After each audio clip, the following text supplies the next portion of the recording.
I don't care, he said. If you start that machine up, I'm going to wrap it around your head. Alrighty then, welcome back, and if you're new to the channel, I'm Nathan from Lewis Garden Services, based down in sunny South Wales, doing all sorts of garden and grounds maintenance stuff. You are very welcome to the channel.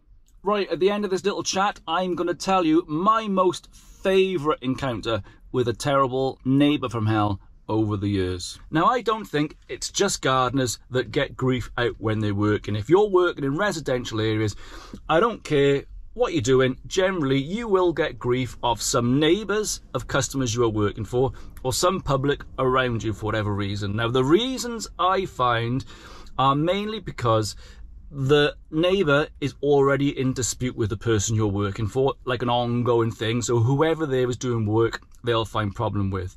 You've caught someone on a bad day, we all have bad days, someone's doing something and you think, right, they're going to go and have it, or this is the most popular one that I find, they've got nothing better to do than to moan.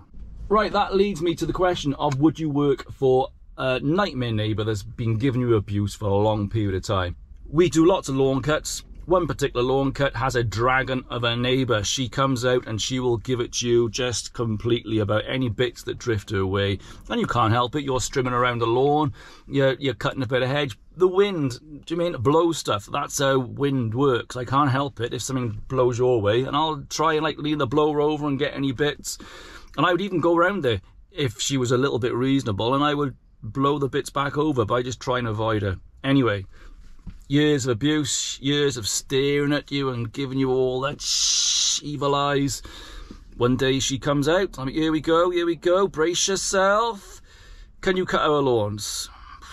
I was like, no, I don't think I'd get them to the standard where you'd be happy, so I'm just not comfortable in cutting your lawns. But, oh God, could you do it? Could you give someone grief for that long and then come out and say, can you do this for me? Can you do that for me? I really don't get it. So, is a job that worthwhile doing for you where you'd go and work for one of these people? Yeah, I'll come and cut your lawn. What's the lowest setting? What's the lowest setting? Is lifting turf. Tidy there, lawn cut. That's what it makes you feel like doing. Wow, some people. Let me know, nightmare neighbours. Can you work for them? Will you work for them? What is it all about? Right, my favourite encounter of all time with an annoyed neighbour was maybe 15 years ago.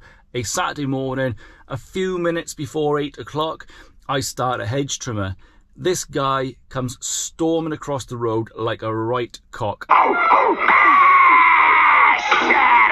A couple of minutes after I started work, he's giving it all that and gesticulating in the air. That's a big word. And I turn the hedge trimmer off. He's like, do you know what time it is? And I thought, right, I'm going to play it cool. I'll say, I knew it was just 8 o'clock because the 8 o'clock news was just on in my ear on my radio. So I was like, it's just after 8. He says, no, it's not even 8 o'clock and you started that hedge trimmer before 8. Some of us are trying to sleep. And I'm like, I got a job to do, I got to work. I don't care, he said. If you start that machine up, I'm going to wrap it around your head. I said, well, I got a job to do. I said, you go for it. Off he troddles. Yeah.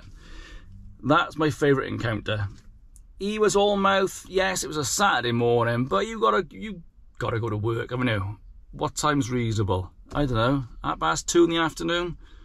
Anyway, thanks for checking in and listening to me ramble, and I will catch you next time. Don't forget to like the video, and if you're new to the channel, give us a subscribe and a notification bell for my next rambling on about something.